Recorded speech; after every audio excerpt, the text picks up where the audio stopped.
Well, hi, Facebook. What's up, Sage Brushers? I'm Eric. I'm here with our Director of Students, the Student Ministry Director, Tim, and we're kind of twinning today on Thursday. So he leads our Remix ministry, which is our student ministry. They go from 6th grade to 12th grade, right? And so we've got some shirts that we want to be able to give away to you. We're going to talk a little bit about student ministry, talk about what Tim's got going on and some of the leaders and things they're doing with students. But if you have a question about student ministry or if you have a question for Tim, enter it in the comments and we're going to pick...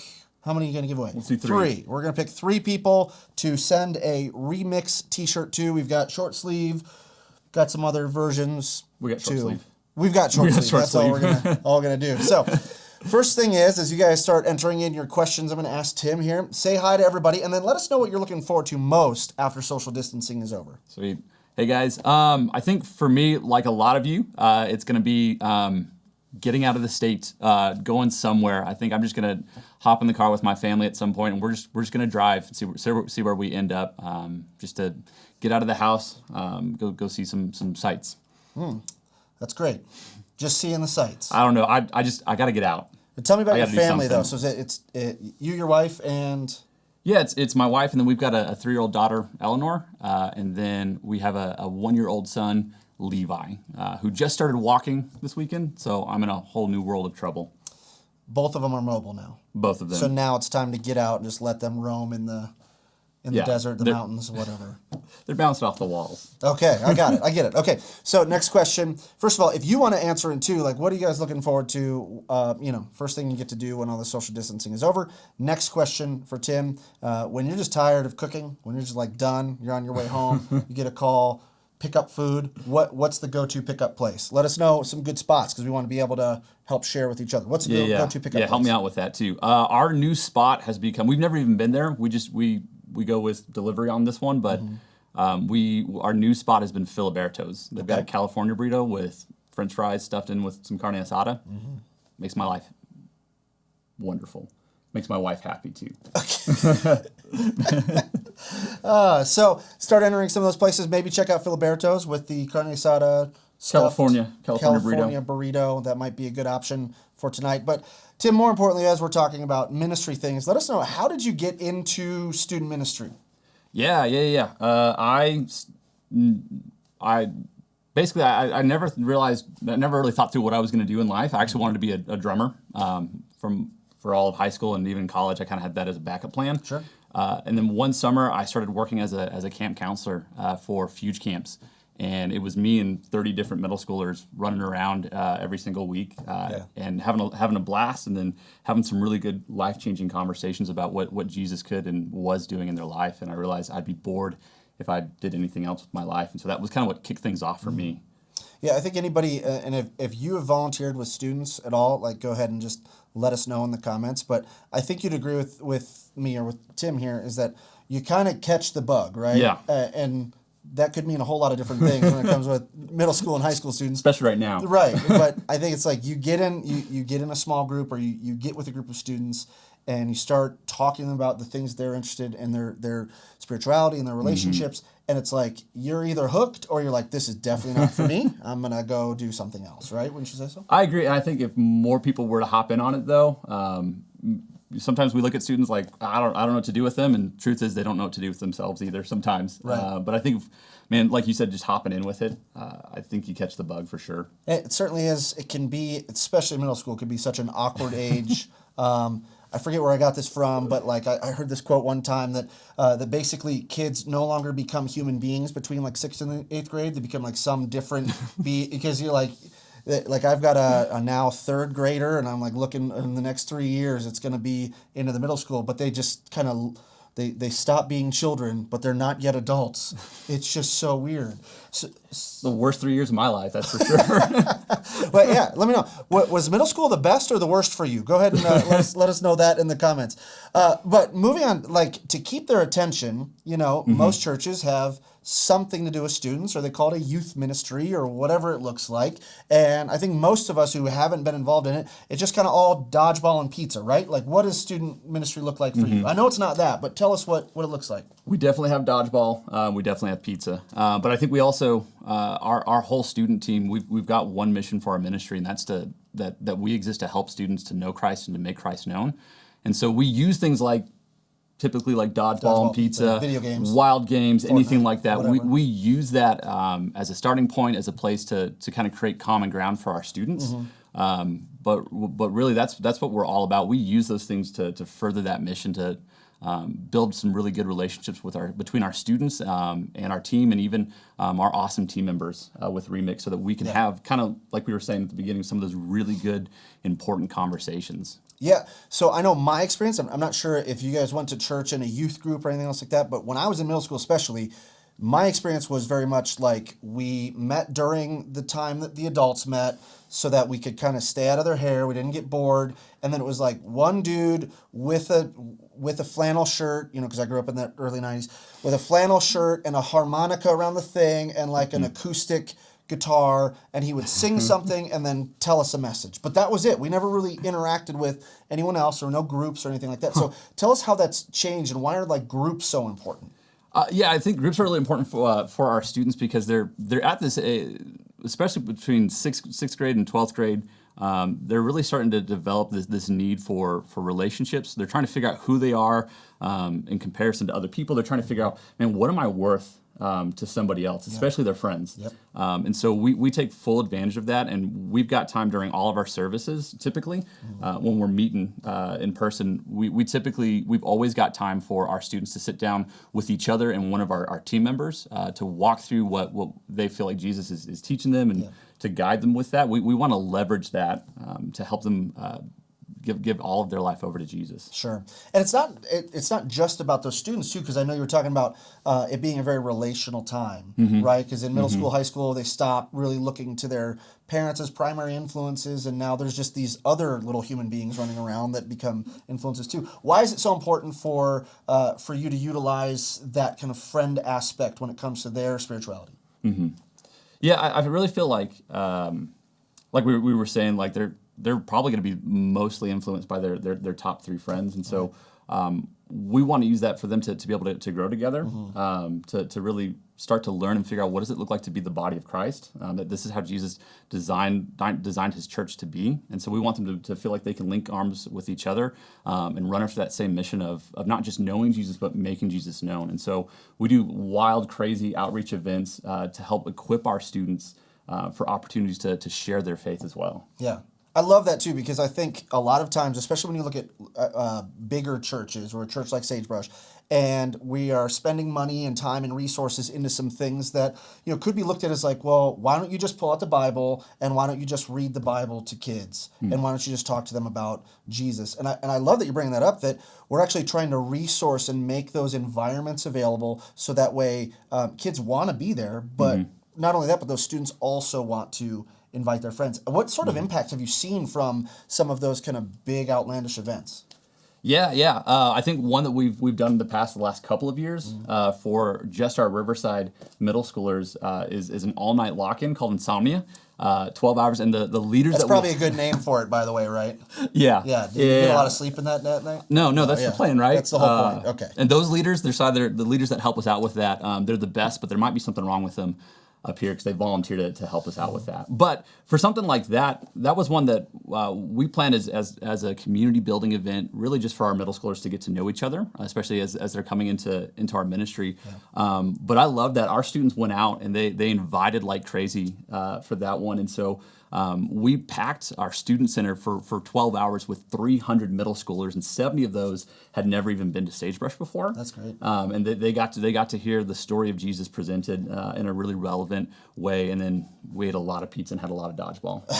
So they had a good time too. Yeah. Yeah, and that's great because like when you want to associate someone's experience with Jesus, you want it to be a positive one and not one where. Like my experience was, for the most part, is I went someplace that I was just bored to death, and I couldn't wait to leave. Yeah. So that's something that you guys try to do the opposite of, obviously. Yeah, the exact opposite. We really want our students, with everything that they walk through, especially once they hit middle school and high school, and even in this day, I think what they go through now is so far removed from what I think even I went through at that same age. And so one of our quiet goals is that, man, any student can walk into any one of our remix environments and feel like they can just breathe, especially at the end of a tough week. They feel like, man, this is a place where I could be part of something bigger than myself, but this is also a place where I can just belong, which is what I think a lot of our students are looking for. And I love it. I mean, Tim pointed this out earlier, that in middle school and high school, that's such a time, especially for us who have been out of those ages for quite a while, some longer than others, but to be able to go like, man, I was really trying to figure out who I was. So you've got students walking in that are trying to figure out who they are. There's this interesting relationship going on with their parents, some good, some not so good, some, a little bit in between. They've got all these other influences with their other friends, and they might even have more pressure and other stuff. And so you're really trying to establish those environments where they can get to meet Christ, get to meet their purpose, but also, like you said, feel welcomed, feel encouraged. Yeah. So tell us a little bit about why is it so important that we reach students during this age? Yeah, I think going kind of in contrast to what you were talking about, like, can't we just open up the Bible and just sit here and stay here? Which we do, but just surrounded by other things, right? Yeah. We really, our student team, we put a lot of emphasis on being where our students are at and trying to reach them and get them connected to Jesus. Because what the studies show, what the data tells us, is that after they leave high school, the chances of them actually coming to know Christ and giving their life and putting Him in charge and trusting Him, it plummets. Sure. On top of that, with everything that our students have to walk through, while following Jesus might plummet after high school, during high school and in middle school, especially what studies are showing is that rates of anxiety and depression are now skyrocketing with our students. And so this is such a crucial time in their life to get them not just plugged into Remix or church, but to get them in the same room as Jesus, and really find that he's got a better life and waiting for them. And other people that are following Jesus. Yeah, exactly. To kind of, like I said, link arms and chase after them together. Yeah, we did have a question, what happens if my student is suffering from a lot of anxiety? And I think we addressed some of that. Obviously, we would recommend, for the person that asked, like, please, medical, you should seek medical help for those things first, of course. But when we're going through maybe some non-diagnosed things like that, maybe it's just general fears or things like that, like how important it is for them to have a group of people that they can talk to and go to. Yeah, and I think, because we were talking about it earlier too, like middle school, high school is when you kind of get that different relationship with your parents. I shut down on my folks all through middle school, high school. A lot of our students do that too, and so I think it's really important to, like we were saying, have people around you. And for that student that's struggling, I think an easy way to get plugged in with that, you can actually, we've got a really easy form that you fill out, and we can get you plugged into a small group. All you do is text the word Remix to the phone number 97000. There's a little form that says, just join a small group. You fill that out, and somebody from our student team will get with you in the next 2 days. Along with that, if you just want to talk with the student pastor, that's the same thing that you text in, Remix to 97,000. So let's talk about that. How have we switched now in our current environment, knowing that you're not really meeting physically anymore? What are some things that you've done? You've already mentioned small groups. What are some things that you've done as a team to really still make a difference and impact students during this time? Yeah, we definitely, we were already on Instagram and Facebook, but we put a lot more emphasis on using the tools that are already kind of there for us as a way to reach out to our students. And so I love our Instagram account lately. Every day we've got live videos that are going up, and some of those are funny, goofy ones of like, hey, what's life as a student pastor without students around? Right. So we've got that, but then we've also got our guys are sharing devotionals and scripture that is encouraging them right now. And along with that, we put up a daily quiet time guide to really help our students just simply walk through walk through the Bible and start taking little moments to own their faith. Yeah, I love that because just like we were talking about with the influences of friends and other things like that, right now, if you're at home, like most of our students are, you're at home and you've got your device, you've got your laptop, there's so much content they could consume and entertainment that it sounds like your team is going to placing Remix as an opportunity to provide other content that they can engage with. Yeah, we want to be where our students are at. And so right now, since that's not schools or events, which is where we normally are, we know that a majority of our students, they're on Facebook and they're on Instagram. And so we want to be where they're at and to give them another option. Mm-hmm. Exactly. And then also providing them with those resources and tools to strengthen their relationship with God on their own, but you're also doing the small groups as well. Yeah, and I think and who leads those small groups, by the way?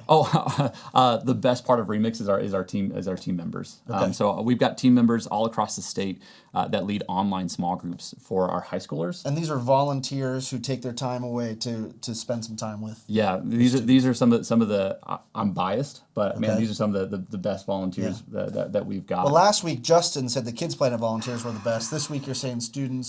Yeah, and we have more fun. 2 weeks before that, Daniel said there was kind of a worship team. So I don't know. You think yours is the best for sure? Yeah, I'm sorry, they're wrong. No, we've got. I'm so, and this is what I love is that we're at a church that partners so well with our kids ministry. Yeah. Kind of in the handoff up to student ministry. That's great. And so we've got great team members all across the board. I'm biased. Right. But we've got great team members that. Really dive into small groups, especially with our high schoolers.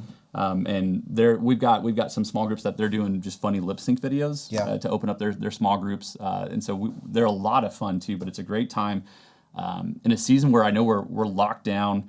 We can also feel really busy. And so our team members do a good job of creating some really good space for our students to pause and take some time to reflect on what God's teaching them and really teach each other. Yeah, and maybe pull out of some of the things that we can be so overwhelmed with in this season, because I'm not worrying about whether or not there's going to be spring sports or graduations or whether I'm going to see my friends, but they're in a completely different situation dealing with completely different problems that most of us adults aren't, unless you have a student at home, you're not even thinking about. So your student leaders, your team members are stepping in to really help meet them where they are. Exactly. Okay, great. So why don't you tell us a little bit about, let's see, I got another question here. Do you have any advice for parents right now? So if you're a parent of a 6th through 12th grade student, what's something important that they could do to really help with their student spiritual journey? Yeah, I think kind of like we mentioned before, going back to checking out our Facebook page or our Instagram account, we're putting up those daily quiet time guides. I love the idea of, our kids aren't just our kids. They're also they're disciples that God's given us. Yeah. So with my 3-year-old right now, me discipling her is, don't bite your brother. Okay. But as she gets, as our kids get older, we would disciple them the way that we would disciple anyone else, especially for students as they're transitioning into being young adults. I think it's really important to come alongside your student. And so I think those quiet time guides that we put up every day on our social media accounts, it's great to walk through that with your student. Yeah. Or even, especially for our middle schoolers, to watch the Remix service that we've got online on the weekends. Watch that with your student. It's a lot of fun. People get hurt.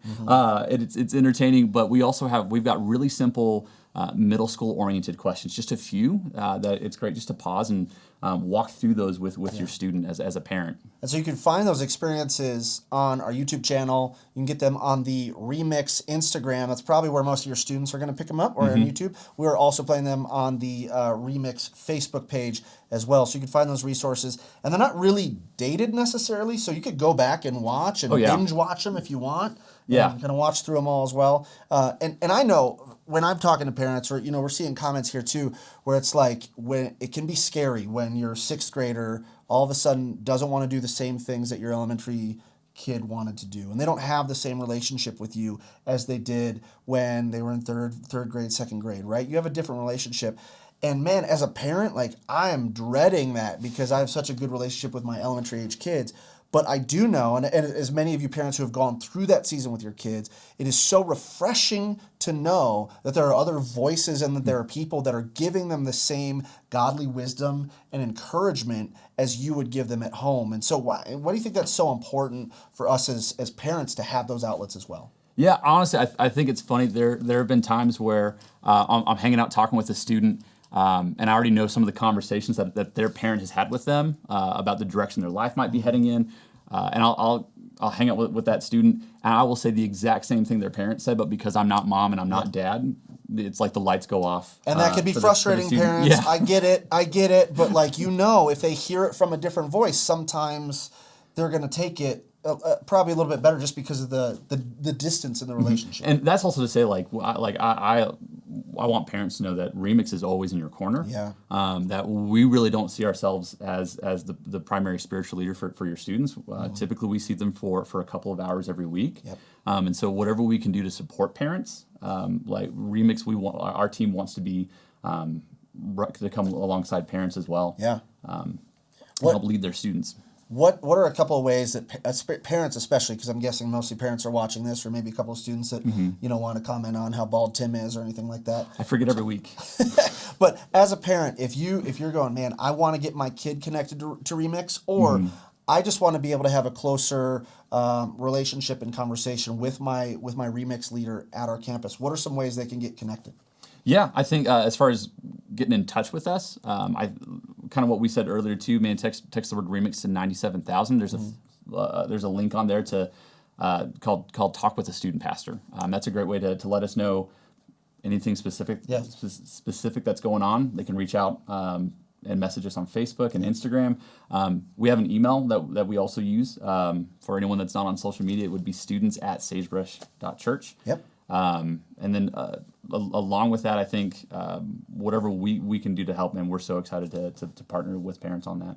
Yeah, so please reach out to your Remix leader or even your campus pastor, because sometimes as a parent, you just need somebody else to go it's okay, right? And we're with you, and we're in your corner, and this is just a season, and there are people that are gonna be there to help. We did get a question. Somebody asked, "What's your favorite part about working at Sagebrush?" My favorite part, honestly, it's everyone that works here. I think we have such godly people that are really talented, and I love getting to see people live out the giftings that God's given them. So the guys that are oftentimes behind the scenes in our creative department and our production department, they just buttering up everybody behind the camera. Man. No, that's all right. They make me look good. No, I just think the stuff that they're able to do, even for us to be able to put on an online service that looks amazing, that's a lot of fun and really engaging. Yeah. I could never do that, and so that's been a huge blessing this season, and I love getting to see people live out the gifts that God's given them. Yeah, I mean, I'll answer the question too. I agree. I love that everybody has a heart for serving people. And so if you're watching this right now, it is because there are 100 and however many staff members. All of them have a heart for you and for your family. So Tim represents a team of student ministry staff, Remix staff, that loves your student and wants to help them have a thriving relationship with Jesus Christ and wants to come alongside you as a parent. Everybody else just wants to help you know Christ and to make Christ known. So, Tim, is there any other encouragement or anything else you want to say to the people out there in Facebook land? Yeah, I know that this is especially for parents of students. I think it's important to remember something that Eric just mentioned, that this is a season and that I'm really excited to see. I don't believe that God wastes our time. I don't think God wastes our pain or our stories. That's actually something that we're looking at here in a couple of weeks with this new series that we've got coming up about, man, in a season like this, when we've got doubts and when we've got questions, how does God respond to that?